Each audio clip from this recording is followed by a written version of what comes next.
tugiye kwigana ijambo ry'Imana rifite isanganyamatsiko igira iti kuki ari ngombwa kubyarwa ubwa kabiri. Kuki cyangwa se kubera iki ari ngombwa kubyarwa ubwa kabiri. Turagerageza kuvuga kugaragaza impamvu ari ngombwa kubyarwa ubwa kabiri n'uburyo n'icyo byatumarira. Ubundi turerekana no kuvuka ubwa mbere uko bimeze, noneho tujye ku kuvuka ubwa kabiri. Ubwo niyo mpamvu rero dushatse kwigana iri jambo rivuze ngo kuki ari ngombwa kubyarwa ubwa kabiri. Turabanza twasoma n'amasomo, hari isomo dushaka gusoma rimwe rikomeye cyane riduhamiriza neza yuko abatarabyawe bwa kabiri batabasha kuraga ubwami bw'Imana. Noneho tubitekerezeho, ubwo turaza no kwerekana uburyo tuvuka ubwa kabiri. Noneho ndasoma amasomo abiri, rimwe turayisanga mu gitabo ni urwa mbere rw'Abakorinto, igice ni icya 15, ndasoma ku murongo waho n'uwa 50. Abakorinto ba mbere igice ni icya 15 ku murongo wa mbere. Ubwo hari guhubiyemere cyane yuko kubyarwa ubwa mbere umuntu abyawe n'umubiri n'amaraso, ko uwabyawe n'umubiri n'amaraso ko adashobora kuraga ubwami bw'Imana, nuko nguko batubwiye, ndetse ngo n'ibibora ntibyaragwa ibitabora. Noneho iyi niyo mpamvu nshaka ko twiganira ijambo. Haranditse hati nuko bene data icyo mvuga ni iki, yuko abafite umubiri n'amaraso bisa batabasha kuragwa ubwami bw'Imana, kandi ibibora bitabasha kuragwa ibitabora.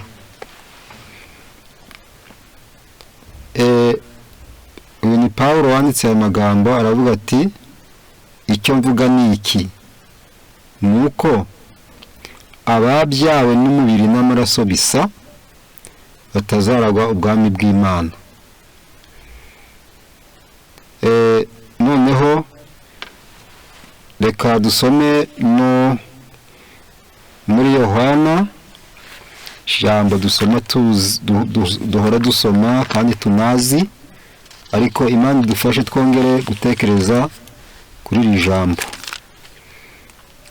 Haranditse, haravuga hati, ndasoma ku murongo wa 3.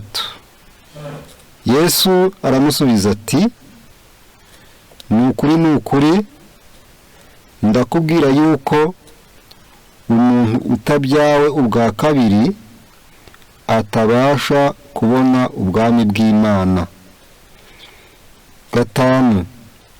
Yesu aramusubiza ati ni ukuri ndakubwira yuko umuntu utabyawe n'amazi n'umwuka atabasha kwinjira mu bwami bw'Imana.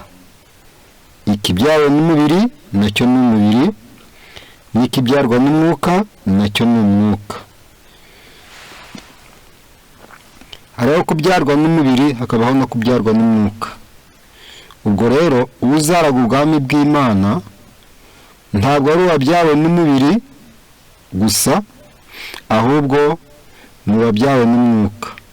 Kubyarwa n'umubiri, twese abariho twabyawe n'umubiri, ariko kuba twarabyawe n'umubiri ntabwo bihagije. Hari impamvu zigera muri 6. Mbese hari ibintu bigera muri 6 bifite icyo bidutwaye, kandi tukaba tudashobora kubikwepa cyangwa se kubyitaza cyangwa se kubyikinga. Ubwo ndaza kubivuga kuko bifite icyo bidutwaye. Umuntu wese wavutse akaba ariho, hari ibintu bigera muri 6 abasha guhura nabyo byanze bikunze. Ibyo bikaba bifite icyo bidutwaye, bikaba bifite uruhare rukomeye mu gutuma tutaragwa ubwami bw'Imana. Tukaba dukeneye kongera kubyarwa ubwa kabiri, kubera ko ibyo bifite icyo bidutwaye, bikaba bidusaba kubyarwa ubwa kabiri. Naho tutabyara ubwa kabiri ntabwo twazaragwa ubwami bw'Imana. Rero ndaza kwerekana ibyo bintu bigera muri 6, ni 6 bifite icyo bidutwaye cyangwa se bitwonona, cyangwa se navuga nti bitewe nuko wabyawe n'umubiri, ababyawe n'umubiri bose bahura n'ibintu bigera muri 6. Icyambere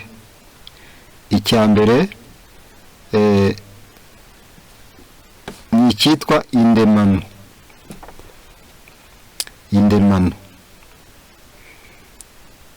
Icya kabiri ni kavukire. Icyambere ni indemano, icya kabiri ni kavukire, ubwo bifite icyo bidutwaye. Icya gatatu ni uburere, icya kane ni gature, ni imiturire, icya gatanu ni imirire, icya gatandatu ni igihe. Ibi byose bifite icyo bidutwaye. Turagerageza kujya dutanga amasomo ya Bibiliya, icyo Bibiliya bivugaho. Turakunda kwibanda ku masomo, nubwo hariho n'ibindi bitabo bibihamya, ariko Bibiliya ifite icyo bivugaho kandi cyane. Turamutse tugiye dusomye ibyanditswe tukaba tunabitekereza, twarushaho kubyumva. Icyambere ni karemano. Mu gitabo cya Zaburi ni cya 51 umurongo wa 5, harimo ijambo rivuze ngo naremanye gukiranirwa.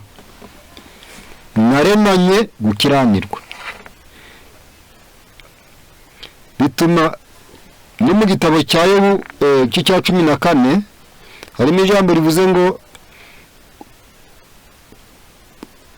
reka iryo somo nisome 14 mu gitabo cya Yobu.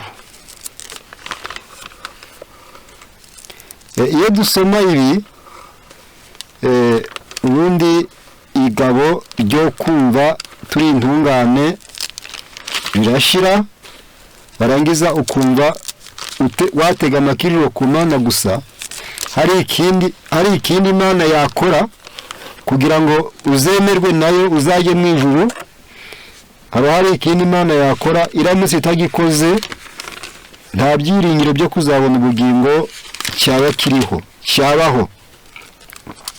Niyo mpamvu twiga amagambo nkaya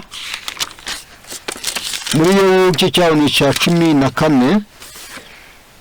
Aravuze ngo umuntu wabyawe n'umugore arama igihe gito kandi cyuzuyemo umuruho agakenyuka, ariko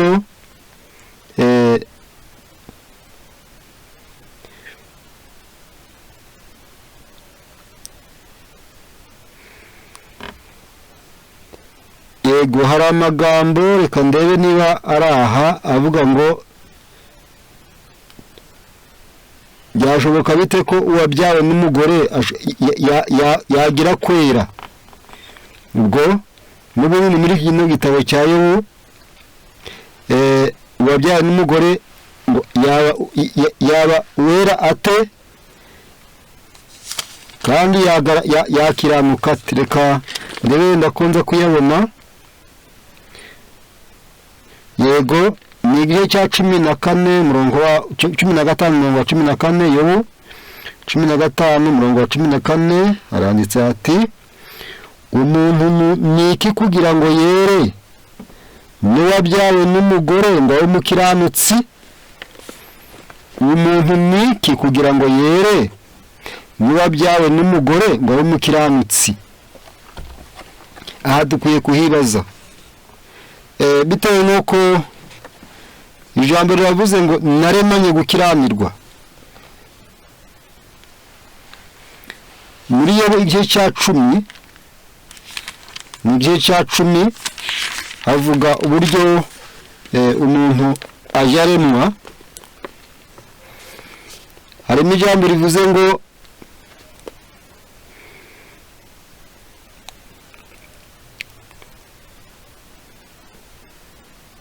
umuntu kuremwa kwe Imana imusuka nk'urukoko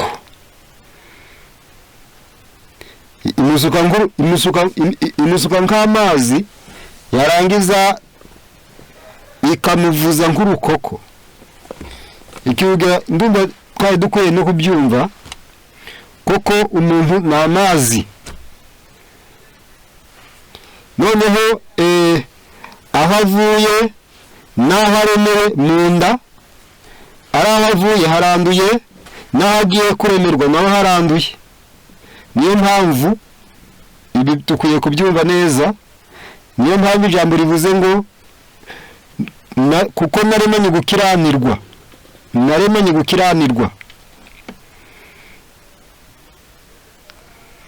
Imana isuka umuntu nk'amazi ikamuvuza nk'urukoko ubwo nuko bimeze noneho aho umuntu aba avuye haba handuye n'aho aremerwa nawe akaba handuye kugira ngo umuntu avuke noneho ari umukiranutsi birasaba ngo azabyarwe ubwa kabiri dukwiye kuzirikana iri jambo kuko ingingo ya mbere ikigaragaza ko dukwiye kubyarwa ubwa kabiri ni karemano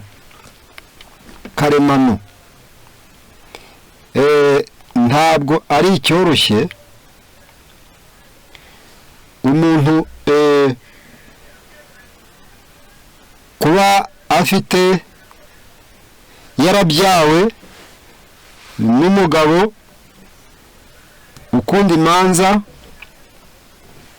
maze akaremerwa mu nda ya nyina ukunda kubeshya no kunegura maze ngo ibyo ngibyo azabirokoke kuko abavuye habi kandi nawe naho aremerwa nawe akaba ari habi nubwo umwana aba mu nda ya nyina amezi 9 ubwo amaraso yonka aba afite icyo amutwaye byanze bikunze kandi naho yavuye ayo mavangingo yase aho yavuye kuko umuntu abyarwa mu babiri aho aturutse naho aremewe hose akaba handuye niyo mpamvu dukwiye kubitekereza tukanabimenya burya ni ngombwa kubyarwa ubwa kabiri karemano naremanye gukiranirwa kavukire noneho kavukire uwo murongo urakomeje uravuga ngo kandi mu byaha nimwe mama yambyariye kuba wararemwe aho waremewe ni habi naho uvukiye akaba ari habi byanze bikunze hafite icyo hagutwaye niyo mpamvu ibyo dukwiye kubizirikana noneho hariho karemano hari kavukire hari uburere aho umuntu arererwa naho hafite icyo hatwaye umuntu ubwo turaza byose kubisa naho tubivugaho tunabyihutaho kugira ngo tuje naho dushaka ariko ni ngombwa kubyarwa ubwa kabiri ni ngombwa ubwo turaza no kwerekana uburyo twabyarwa ubwa kabiri ariko tumaze kavukire reka tuvuge kuri kavukire tutari twavuga kuri kavukire tukiri kuri karemano mu gitabo cya Yesaya 40 ni Zaburi nanone Zaburi 58 umurongo wa gatatu. Ngerageze kwihuta cyane kugira ngo byose tuse naho tubivugaho kuko ibyanditswe bifite icyo bivugaho. 58 umurongo wa gatatu haranditse ngo abanyabyaha batandukanywa n'Imana uhereye ku kuvuka kwabo. Iyo bavutse uwo mwanya bariyobagiza bakabeshya. Nibyo rwose nibyo iyo abantu bavutse ujerwa aho kubeshya byavuye, ariko burya biba ari karemano kuko umuntu yaremanye gukiranirwa.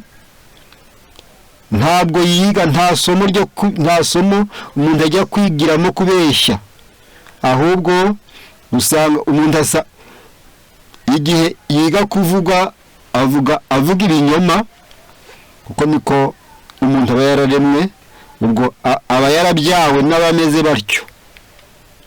Ubwo rero ntabwo ibyo byoroshye kubikwepa, niyo mpamvu bidusaba kongera kubyara ubwa kabiri maze tugahinduka, tugatandukana nuko twari tumeze. Nuko reka kavukire noneho.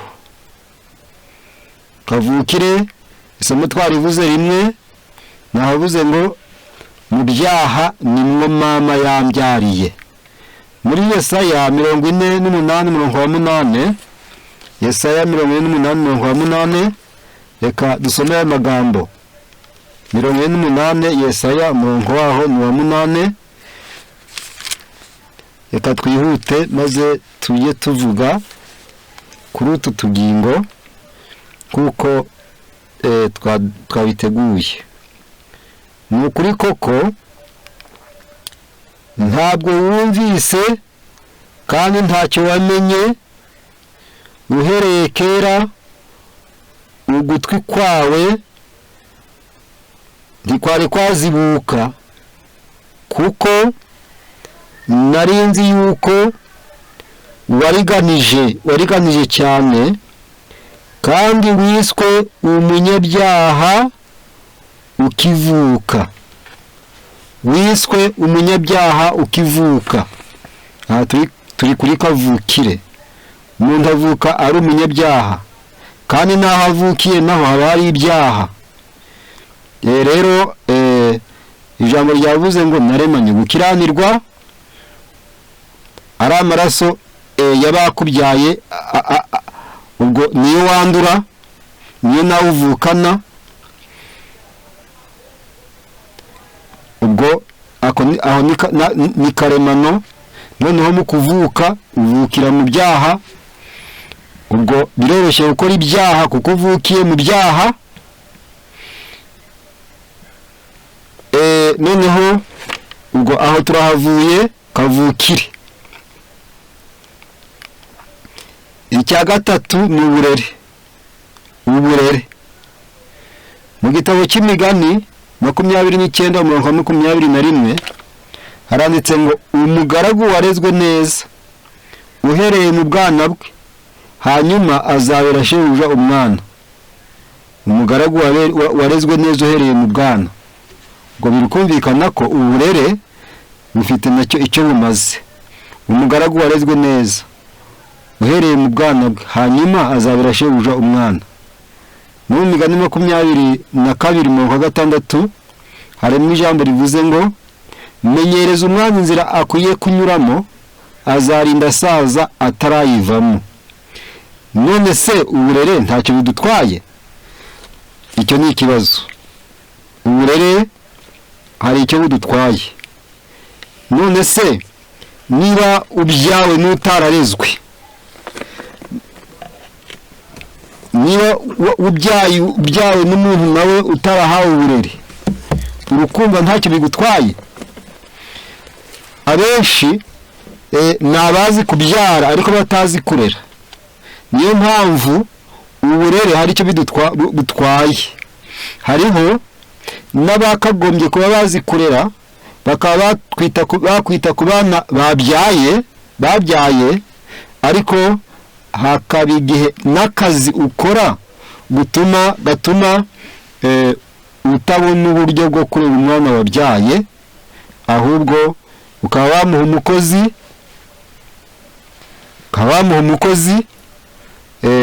wowe ukajya mu kazi, ukajya uhura nawe uri kumwonsa gusa, utashye uvuye mu kazi ukongera ukazindukira mu kazi, nuko umwana wawe ubwo urukumva ko hari icyo byamutwara byanze bikunze. Icya mbere nuko weho azakunda uwo mukozi kuruta uko weho agukunda, kandi ibiri muri uwo murezi wamuhaye nibyo azamenya, nibyo azamenyera.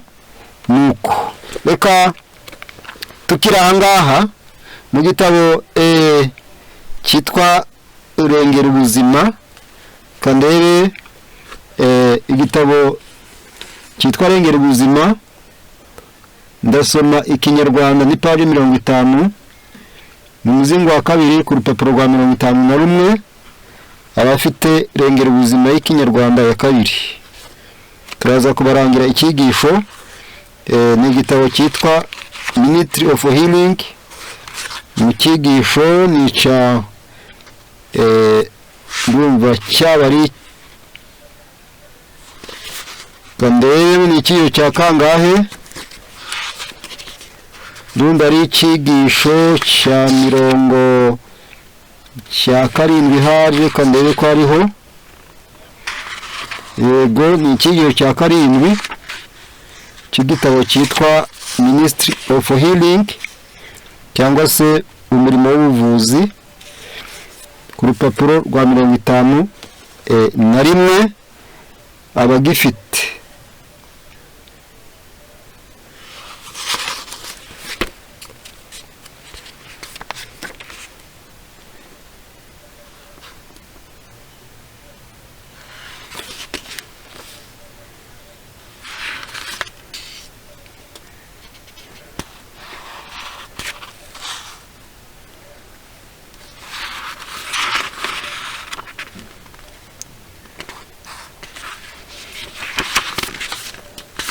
Umuzingo wa 2, yego umuzingo wa 2 ku rupapuro rwa 51, Rengera Ubuzima. Ntabwo ari icyo cyigisho nari mvuze, ahubwo reka ndebe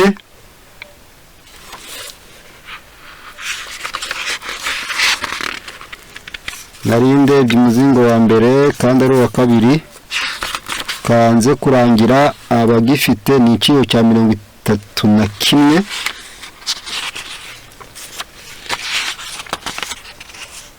Oya ni 32, icyiyo cya 32. Hari aya magambo dukwiye kuzirikana, aravuze ngo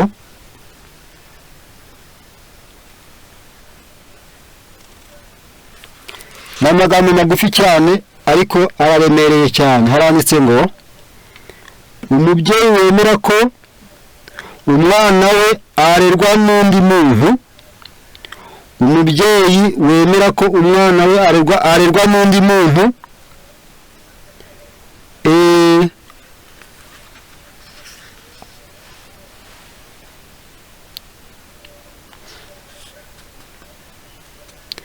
aba yiyemeje kuzabona ingaruka zabyo. Umubyeyi wemera ko umwana we arerwa n'undi muntu aba yiyemeje kuzahura n'ingaruka zabyo. Umwana afata amatwara y'umurezi we ku buryo bukomeye cyane. Umwana azafata amatwara y'umurezi we ku buryo bukomeye cyane. Noneho uburere nabwo bufite icyo budutwaye. Ababyawe n'abatararezwe ubwo bitege kuzahura n'izo ngaruka. Hari igihe hajya habaho impaka ku bantu, cyangwa se ugasanga bizanye n'umwuka mubi ku babyeyi babyara abana barangiza niba ari umukobwa akabyara umwana ariko uwo mukobwa akaba afite nyina, cyangwa se akaba ari umukobwa akaba afite nyirabukwe. Hari igihe izo mpaka zijya zikunda kubaho, ugasanga imyanduranyo ibayeho, ugasanga umukecuru avuze ngo umukazana wanjye yanyimye umwana wo kumbanisha, wo kumbana. Izo mpaka zikabaho, ariko ahangaha ho cyane cyane bijya bikunda kugira n'ingaruka bitewe n'uko ababyeyi cyane cyane b'abakecuru, hari igihe umwana ashobora kuba kwa nyirakuru agateta, akagira umuteto, ntazagira icyo yimarira. Ubwo usanga n'abana benshi barwanira kujya kwa nyirakuru, iyo nyirakuru akunda gutetesha, ntabe yanamukubita ngo sinakubita umwana w'umukuru wanjye, ibintu nk'ibyo. Ariko sinavuga n'icyo cyane, ahubwo ingorane iriho y'ubu ngubu ni uko akazi kajya gatandukanya abana n'ababyeyi babo. Iyo abana bakiri batoya bararerwa, si n'ibyo gusa, hari n'igihe abantu bajyana abana bakiri bato cyane ku mashuri, ubwo akajya kurerwa n'umwarimu. Ubwo uwo murimo akaba atandukanye nawo wo kurera umwana we, bakaba ahindutse wo kumureresha. Ariko ahangaha haravuze ngo umwana azafata anamenyere amatwara y'umurezi we byanze bikunze. Ubwo rero uburere nabwo bufite icyo budutwaye. Ubwo kugira ngo nihute,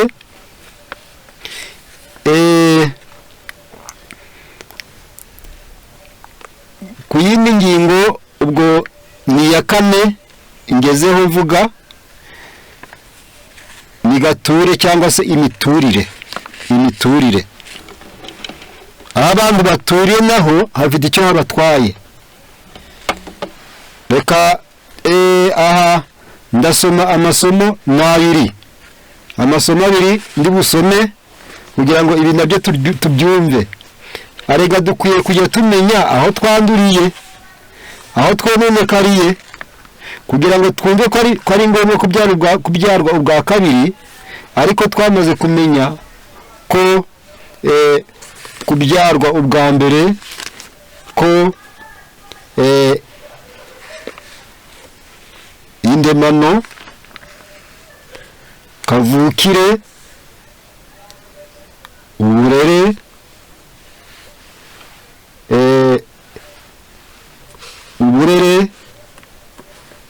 ndetse n'aho abantu batuye cyangwa se banakurira,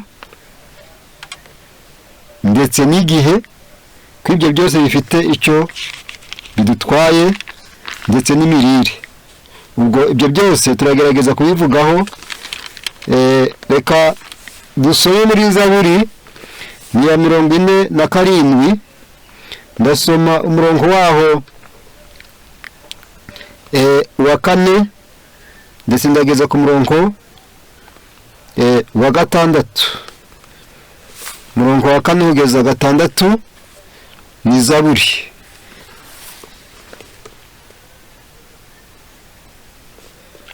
Haranditse ngo nzavuga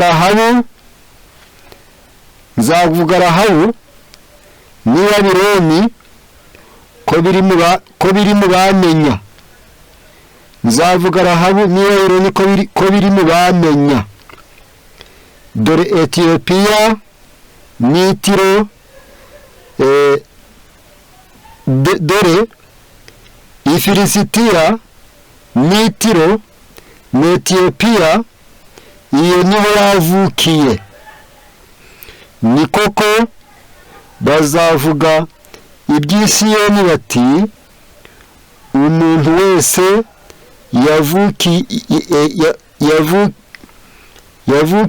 yavukiyeyo kandi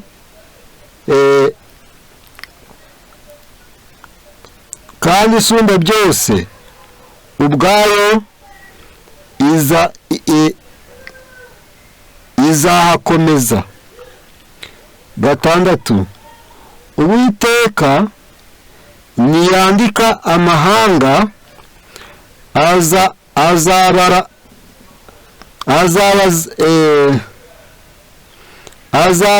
ati Uwiteka niyandika amahanga azabara ati ishyanga naka na naka yavukiyeyo. Ishyanga naka na naka yavukiyeyo. Ubwo aho umuntu yavukiye maze akahakurira hagira icyo amutwara, hagira icyo atwara.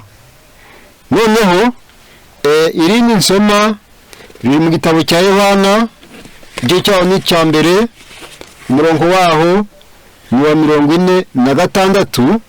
Reka twumve ijambo rihari maze ibi nabyo tubyumve, kuko aho umuntu yakuriye, aho umuntu yatuye akahakurira ajya afata ingeso zihwanye naho yatuye cyangwa se yakuriye.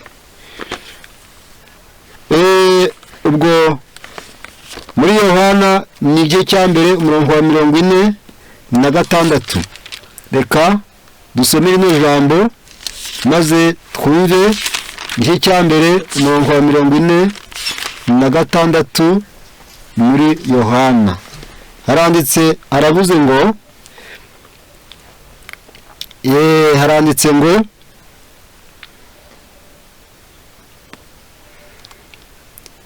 Nataneli arasubiza ati mbese i Nazareti hari icyiza cyahaturuka? Filipo aramusubiza ati ngwino urebe. I Nazareti hari harabaye iciro ry'umugani. Abantu bari bazi ko nta cyiza cyaturuka i Nazareti. Ubwo biterwa nuko hari hameze.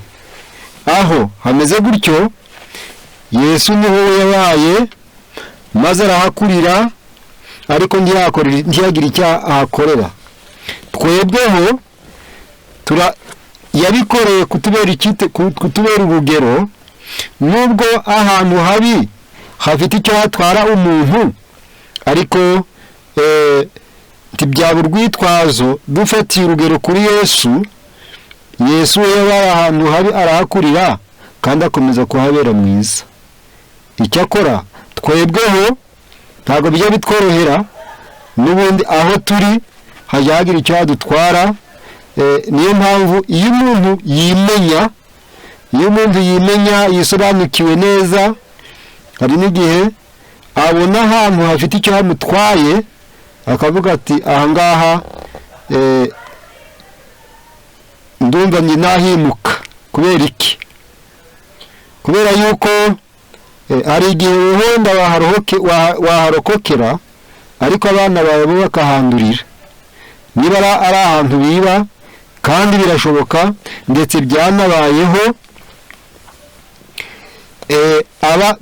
abana ba Loti banduriye Sodomu. Abana ba Loti banduriye Sodomu kubera yuko i Sodomu hari habi. Banduriye ingeso z'i Sodomu ku buryo icyaha cyitwa ubusambanyi basa naho babonye ko atari icyaha. Abakobwa ba Loti basohokanye nawe i Sodomu, bageze hirya yayo bumva ari ntacyo bitwaye kuryamana na se bakabyarana nawe. Ibyo byatewe nuko bakuye ingeso mbi i Sodomu maze zirabakurikirana, bituma babyarana na se. Ubwo rero ahantu umuntu ari akahakurira hajya hagira icyo hamutwara. Ubwo ndagira ngo ibi dukwiye kubyumva. Ahantu umuntu ari hajya hagira icyo yamutwara. Nuko twebwe turoroshye cyane, icyakora dufashijwe na Yesu atubayemo kandi tugafatira urugero tukamufatiraho urugero. Icyakora byashoboka ari uko hari indi mbaraga ikoreye muri twe turi buze gusoma, biradusaba kubyaho ubwa kabiri. Tutabyaho ubwa kabiri wahandurira ahantu hakonona, wakononekara, waba mubi. Kandi koko turi babi, twandujwe n'ibyo bintu, kuba twararemanye gukiranirwa, tukavukira mu byaha, tukaba twararezwe n'abatazi kurera, yewe ndetse n'aho turi, n'aho dutuye naho hafite imbaraga yo kugira icyo yadutwara. Muri Mika iki cyaho ndumva ari icya 2 ku murongo wa 10, harimo ijambo rivuze ngo nimuhaguruke tugende, kuko hatari uruhukiro bwanyu haranduye, kandi hazabarimbuza kurimbura gukaze. Nukundi ko ahantu umuntu ari naho haje hagira icyo hamutwara. Ubwo rero isi turimo iranduye, niyo mpamvu natwe tujya twandura ingeso zayo mu buryo butworoheye cyane. Ubwo rero turakerekana impamvu ari ngombwa kubyaho bwa kabiri, ni ukugira ngo mbese tugere mu mwanya tudashobora no kwanduzwa naho twaba turi. Ubwo ibyo birashoboka ari uko habayeho kubyarwa ubwa kabiri, kuko umuntu aba afite ukundi kuntu yaremwe kutameze nk'uko yaremwe mbere. Noneho ubwo aha naho ndahavuye, nashaka kwerekana ko ahantu umuntu ari naho hafite icyo hamutwara. Noneho ikindi, imirire nayo turayivugaho. Imirire se hari icyo itwaye? Twavuga tuti yego, imirire nacyo hari icyo itwaye. Ndabivugaho, hari ibitabo byinshi tujya dusoma. Nkaba afite igitabo cyitwa Inama z'itorero nk'umuzingo wa 2, no muri irengero ubuzima ndibwira ko naho yaba arimo. Harimo amagambo avuga ngo mu Cyongereza baravuga ngo we are the food we eat, ibyo kurya turya nibyo turi byo. Ubwo birerekana ko ibyo umuntu arya bifite icyo bimuhinduraho,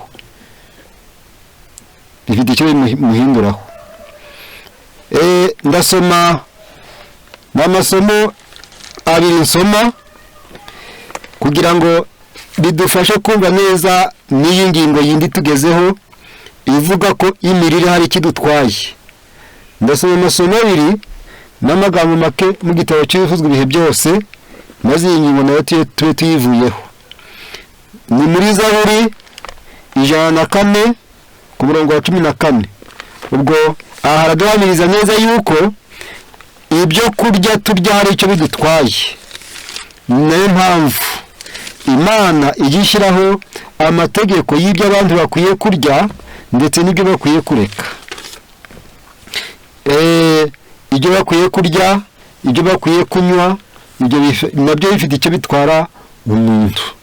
Noneho reka turebe iyi Zaburi ni 104 umurongo waho ni wa 14. Amereza nk'ubwatsi, ameza imboga zo kugaburira abantu, kugira ngo abakurire umutsima mu butaka. 15. Na vino yishimisha imitima y'abantu, ngo abonereshe mu maso habo amavuta, kandi ngo umutsima uhe imitima y'abantu gukomera. Hano batubwiye imboga, hano batubwiye amavuta, hano batubwiye n'umutsima. Ubwo ni imboga nyine, imboga ziratandukanye. Hari uburyo bwinshi bw'imboga. Hari imboga zerera mu butaka, hari imboga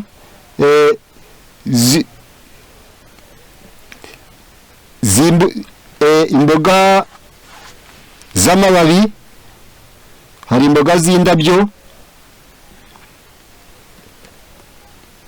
Nuko muri ubwo buryo hari imboga nyine nyinshi. Noneho ku murongo wa 10 wa kino gice hariho n'amazi. Aravuze ngo amereza nk'ubwatsi, ameza imboga zo kugaburira abantu kugira ngo abakurire umutsima mu butaka.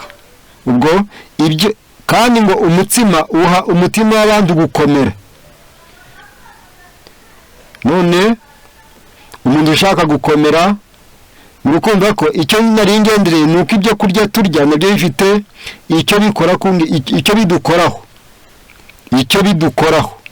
Umuntu ushaka gukomera, kugira umutima ukomeye, ntaje ahungabanywa n'ikibonetse cyose, ntaje ashidikanya, mbese guhinda agaciro, kugira ubwenge, kugira imbaraga, kwihangana hari ibyo uhuye nabyo. Ibyo byose imirire ifite uruhare muri byo. Ushobora gutanga n'urugero, abari babizi bajyaga bahitamo ibyo kurya barya. Ubwo twavuga nka Daniyeli ndetse n'abagenzi be.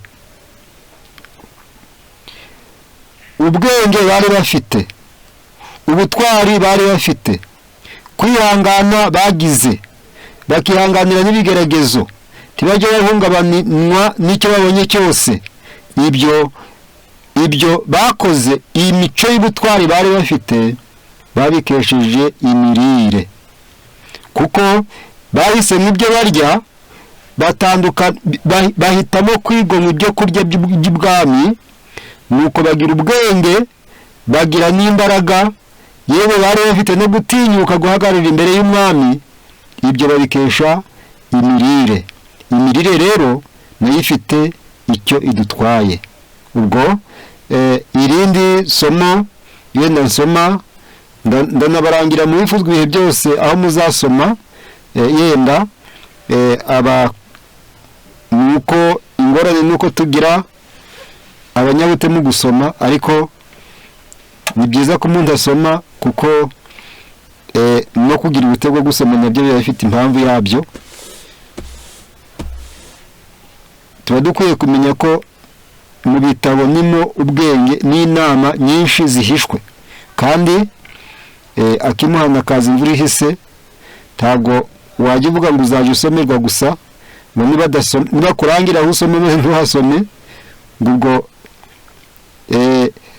n'abagusomera basoma bike, ariko wowe wakwiha kandi ugasoma byinshi kandi ukunguka byinshi. Ubwo nacyo ni ikibazo. Hari igihe umuntu areba mu gitabo yarangiza ukabura asinziriye ukakirambikaho, no kutabiha agaciro nabyo aba ari iyindi mpamvu. Ubwo nabyo twaba tubikomora hahandi nyine aho twononekariye. Noneho iyi somo ndaribarangira, riri mu gitabo cy'imigani, ni igice cya 20 ku murongo wa mbere. Ubwo imirire, iminywere nabyo bifite icyo bidutwaye. Haranditse ngo vino ni umukobanyi, inzoga zirakubaganisha, kandi ushukwa nazo ntagira ubwenge. Tujya tugira ingorane yo kumva wenda ko abantu benshi bazi ko kunywa inzoga, koko iyo abantu banyoye inzoga bikunda kwigaragaza ako kanya. Ubwo tukaba dushobora kwibwira ngo ubwo ibimenyetso by'uko umuntu yanyoye inzoga aribyo bigaragara ako kanya, ubwo n'uwarya ibyo abonye byose ari ntacyo bitwaye. Oya, ibyo kurya bifite icyo bidutwaye, ibyo kunywa nabyo bifite icyo bidutwaye, kandi byose byagira ingaruka imeze kimwe. Ubwo uko tubuzwa kurya ibintu runaka, uko tubuza kunywa inzoga, itabi, urumogi n'ibindi, ni nako tubuzwa n'ibyo kurya tubujijwe dukwiye kubyirinda kuko biba bifite icyo bidutwaye, nubwo ingaruka yenda itahera kuboneka ako kanya, ariko biba bifite icyo bizadutwara byanze bikunze. Kuko nasubira muri rya jambo rivuze ngo ibyo kurya turya nibyo turi byo, ibyo kurya turya nibyo turi byo. Tujya twononekara rero n'ibyo kurya nabyo bifite icyo bidutwaye. Niyo mpamvu Imana yagennye ibyo abantu bakwiye kurya, kandi ibyo byo kurya bifite uruhare mu gutuma mu kugira imico biduhesha, byadutera kugira imico myiza. None se niba umuntu anywa inzoga ntiyihangane, ubwo ntihaba harimo ibyo kurya umuntu yarya nabyo ntiyihangane? Cyane cyane byagiye binavugwa no mu bitabo bitari bimwe, tukabuzwa kuba twarya isukari y'imvaruganda, ubwo tukaba twahindura tukareba iyisimbura, kuko haba hari icyo bitwaye nyine. Ubwo gusa ibyo turya nabyo bifite icyo bidutwaye. Noneho icya nyuma navugaho,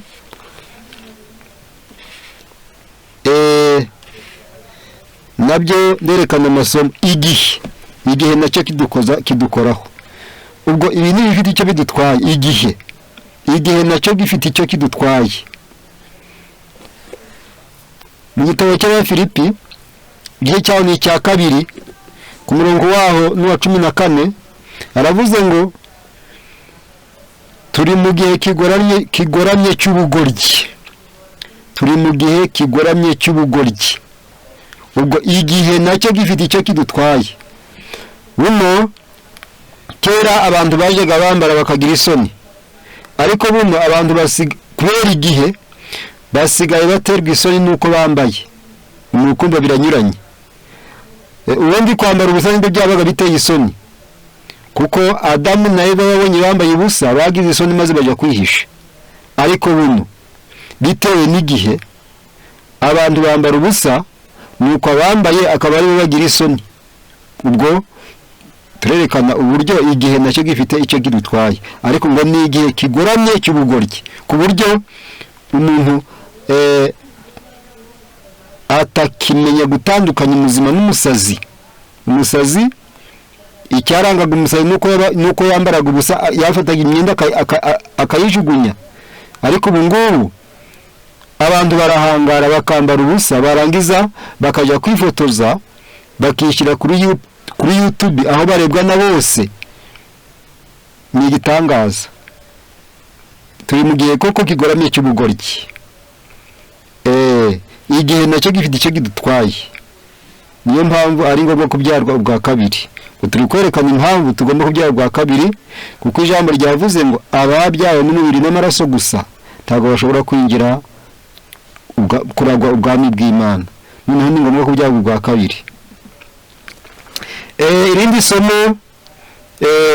somo ni muri Timoteyo ni ya 2 igice cyaho ni icya 3 ku murongo wa mbere havuze ngo umenye yuko mu minsi y'imperuka hazaza ibihe birushya. Ubwo turacyavuga kubyitwa ibihe. Mu itangiriro igice cyaho ni icya 6 umurongo waho n'uwa 11 ndetse na 12. Aha ngaho ndahasoma.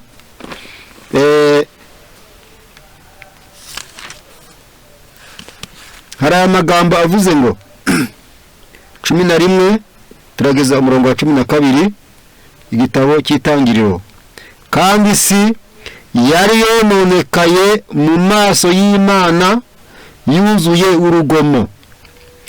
Imana ireba isi ibona yuko yononekaye, kuko abafite umubiri bose bari bononekaye ingeso zabo mu isi.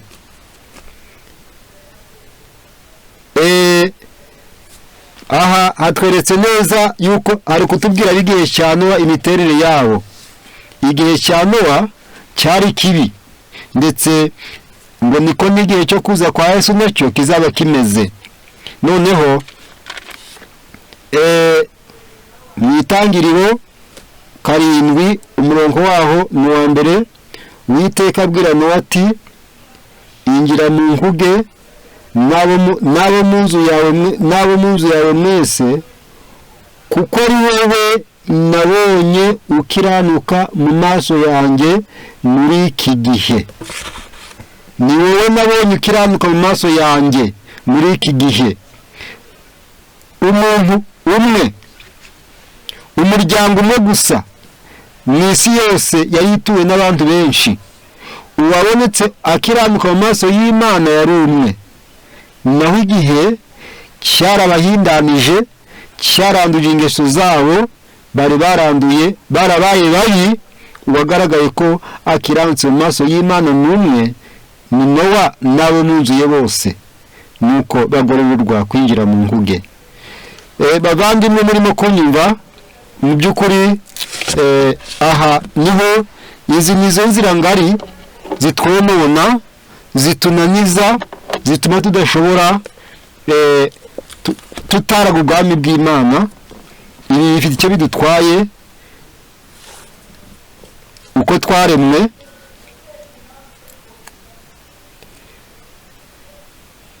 aho twavukiye, aho twakuriye, aho twarerewe,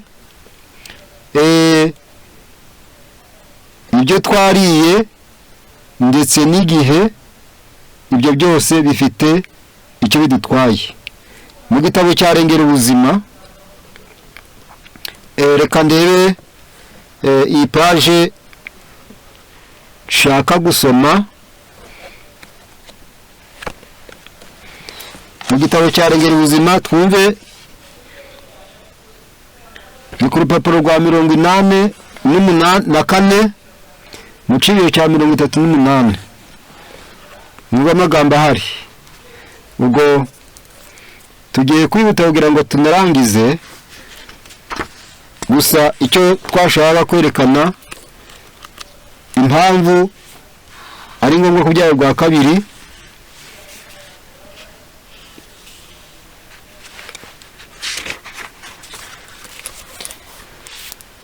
Hari amagambo avuze ngo imibereho ya kamere yacu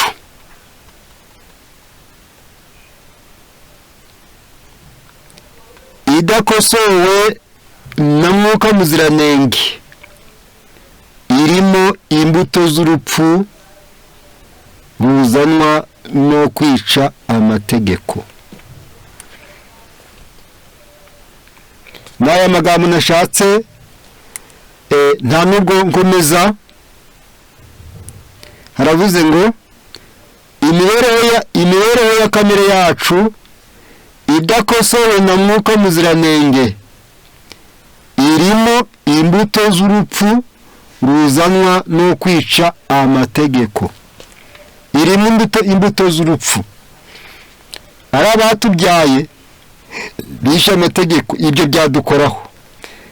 Ari aho twavukiye naho tukaharererwa, tukahakurira, yewe ibyo turya n'ahantu tuba turi n'igihe nacyo tuba tugezemo, ibyo byose bifite uruhare rwo kugira icyo bidutwaye. Niyo mpamvu avuze ngo imibereho ya kamere yacu iramutse idakosowe n'umwuka wera irimo imbuto z'urupfu ruzanwa no kwica amategeko. None se hakenewe iki? Reka mbarangire igitekerezo muzasoma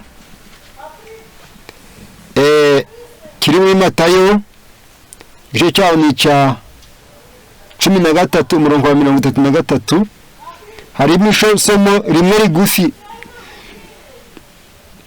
rivuga uko ubwami bw'Imana bugereranywa.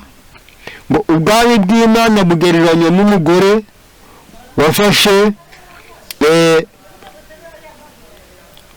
umusemburo maze awushyira mu myariko 3 y'ifu, kugeza ubwo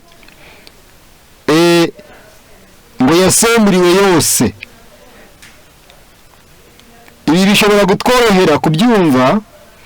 Abantu bamwe bakora imikati, ntabwo revire bashiramo umukati yo kubyimbisha, bijingana agafu kabari gake ugashiramo ka revire, maze akwabunda by'ubundi ari gato karangiza kakabyimba. Uko nguko rimeze uko umukati ugenda ukabyimba, ni nako iyo ubuntu bw'Imana bukorera mu mutima butuma umuntu ahinduka ukundi, ntabe nk'uko yari ameze ubuntu bw'Imana butaramujyamo. Ubwo tugomba guhindurwa n'ubuntu bw'Imana. Ubuntu bw'Imana nibwo bumeze nk'uwo musemburo. Ubwo buntu bw'Imana nibwo bugera mu muntu maze bukamukosora, bukamwimuramo imbuto y'urupfu yari murimo izanywe no kwica amategeko, maze umuntu agahinduka. Hari ibintu bigera muri bimwe iyo ubuntu bw'Imana bukorera mu mutima bijya bimugaragaraho. Mu gitabo cy'umurimo cy'imigani ya Kristo harimo icyo gitekerezo kivuga ngo umusemburo ntabwo ari umusemburo w'ibyaha, ahubwo ni umusemburo w'ubuntu bw'Imana. Iyo ugeze mu mutima utera umuntu guhinduka ukundi, kugira ngo tuzaraga ubwami bw'Imana, kugira ngo tuzabe abakwiriye ijuru, keretse hagize ikindi kintu bikorera muri twebwe nayo tugahinduka. Kitabayeho ntabwo twazaraga ubwami bw'Imana, kitabayeho ntitwazabona ubugingo buhoraho. Reka soma ayo magambo makeya ari mu gitabo cyitwa ubutumwa ku basore, ni 303. Reka soma ayo magambo makeya maze dusoze. Tugomba kubyarwa n'imbuto itabora. Haranditse, aravuze ngo ibimenyetso by'uko ubuntu bw'Imana buri mu mutima. Ibimenyetso by'ubuntu bw'Imana mu mutima. Ubuntu bw'Imana buri mu mutima ariko bwagereranywe n'umusemburo. Iyo buri mu mutima, dore ibimenyetso byigaragaza: kwicisha bugufi, kwiyanga, ubugira neza, no kwishyura kimwe mu icumi ukiranutse. These show that the grace of God is working in the heart. Baravuze ngo iri byerekana yuko ubuntu bw'Imana bukorera mu mutima. Kwicisha bugufi, kwiyanga, ubugira neza, no kwishyura kimwe mu icumi ukiranutse. Ibi nibyo bigaragaza neza yuko biri byerekana yuko ubuntu bw'Imana bukorera mu mutima. Utabishobora warabyawe n'umuntu n'abantu babibone, ukicisha bugufi kubera umwuka wera akorera mu mutima. Warabyawe n'abantu bikunda bakikubira, wowe ugashobora kwiyanga kubera yuko ubuntu bw'Imana bukorera mu mutima. Ukaba warabyawe n'abantu batagira ubuntu, b'abagugu, yewe baniba, maze ugashobora gutanga kimwe mu icumi ukiranutse, ukagira ubuntu, ugatanga. Warabyawe n'abadatanga. Tuzirikane, bwa mbere wabyawe n'abibone, uvukira mu bantu bibona, urerwa n'abibona, ugaburirwa n'abibona, uturana n'abibona, urya n'ibintu nabyo bishobora guhembura ubwibone bwawe. Ariko ubuntu bw'Imana iyo bugeze mu mutima butuma wowe uhinduka ukundi, tumere nk'uko wari umeze. Nuko abajya bakabona utandukanye n'abandi, bakibaza ahantu wavukiye hariho, bakabona udafitanye isano n'abakubyaye ku mubiri kuko wabyawe n'umwuka. Ndumva twahinira aha ngaha. Reka dusabe Imana ngo natwe tugire ayo makene maze umusemburo w'ubuntu bw'Imana ukorere mu mitima yacu, bidutere guhinduka ukundi. Imana idushoboze mu izina rya Yesu.